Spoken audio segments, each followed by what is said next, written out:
Okay. I now recognize the ranking member, Representative Cherfilus-McCormick of Florida, for 5 minutes. Thank you, Mr. Chairman, and thank you again for all your service to our country. My question is for Ambassador Polt. And for your continued service, I wanted to know about some of the cuts that we're seeing. Can you talk about some ways to reform the department and better position its workforce, foreign service, civil service contractors, and local staff to advance America's interests? And do you feel that these policies of this administration so far have strengthened our workforce or have weakened it? Thank you, Ranking Member Cherfilus-McCormick. I want to be very careful in reasserting one of the key principles of the work that my colleagues and I did in this blueprints for a more modern U.S. diplomatic service in our commitment to a strict bipartisanship. I do not wish to criticize or praise the administration in the current form or a past administration or criticize it. But I want to emphasize the important principles that our diplomacy serves and how one can approach the important aspects of modernizing it for 21st century demands of international affairs. And in that context, I think it is very important, and I'm grateful to this committee for looking at the Foreign Service, looking at the State Department and its functions to see if they are still the most effective way to deliver the services to the American people whom they serve.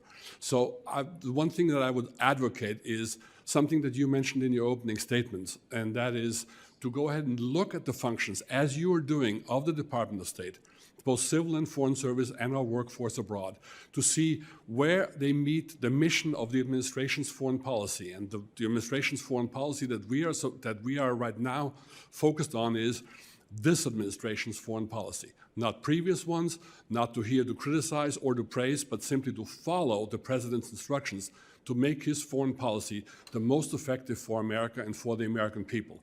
That, in my opinion, as a 35-year nonpartisan foreign service officer, it should not be a political issue nor a partisan issue, but simply one that supports America in the achievement of its goals. Specifically, my concern has been with our global diplomatic footprint. We've seen that we have actually lost ground when it's compared to China.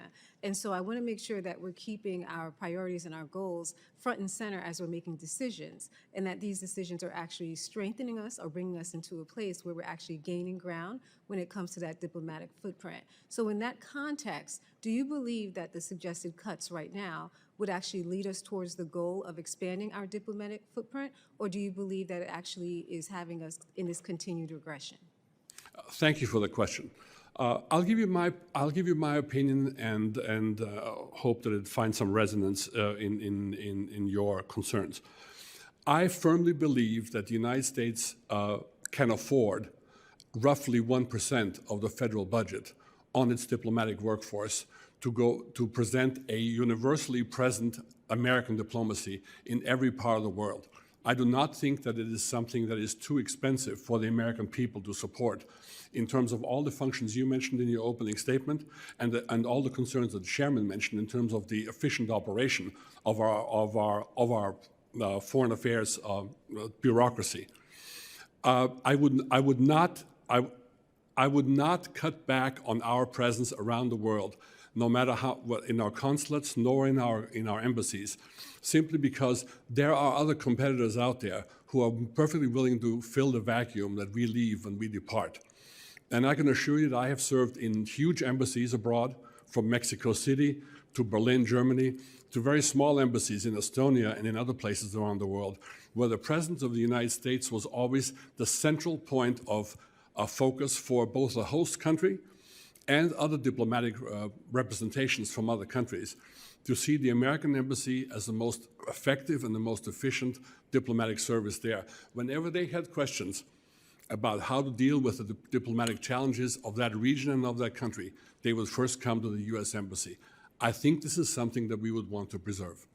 So I want to shift towards solutions before my time runs out. Are there any things you would recommend that would help us actually gain ground on our diplomatic footprint? The one thing that I really think would be really important, I would hope that you would take a very close look at, is our proposal for a diplomatic reserve corps. You know, when we deal with emergencies around the world, be they in Afghanistan, be they in Europe, be they in any part of the world, in Africa, be they in whatever the places where they be, we do not have a ready surge capacity in the State Department to meet those contingencies. What happens is you have to take people from existing positions around the world, take them out of those positions, and send them to the area of greatest need. Fair enough, we do what we have to do, but that is not an efficient way to handle crises when a surge capacity is desperately needed. So creating this 1,000-person reserve corps, ready, trained, and cleared and able to be deployed whenever we need them, wherever we need them, is something that we strongly urge the committee consider. Thank you. I yield back.